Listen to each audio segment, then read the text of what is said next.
سمجھ رکھتے۔ اور اللہ ایک اور مثال بیان فرماتا ہے کہ دو آدمی ہیں، ایک ان میں سے گونگا اور کسی کا غلام ہے بے اختیار و ناتواں کہ کسی چیز پر قدرت نہیں رکھتا اور اپنے مالک کو دوبھر ہو رہا ہے، وہ جہاں اسے بھیجتا ہے کبھی اچھی خبر نہیں لاتا۔ کیا ایسا گونگا بہرا اور وہ شخص جو سنتا بولتا اور لوگوں کو انصاف کرنے کا حکم دیتا ہے اور خود سیدھے رستے پر چل رہا ہے، دونوں برابر ہو سکتے ہیں؟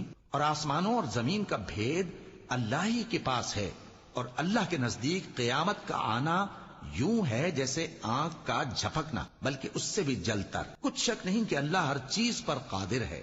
اور اللہ ہی نے تم کو تمہاری ماؤں کے شکم سے پیدا کیا اس حال میں کہ تم کچھ نہیں جانتے تھے، اور اس نے تم کو کان اور آنکھیں اور دل اور ان کے علاوہ اور اعضاء بخشے تاکہ تم شکر کرو۔ کیا ان لوگوں نے پرندوں کو نہیں دیکھا کہ آسمان کی ہوا میں گھرے ہوئے اڑتے رہتے ہیں؟ ان کو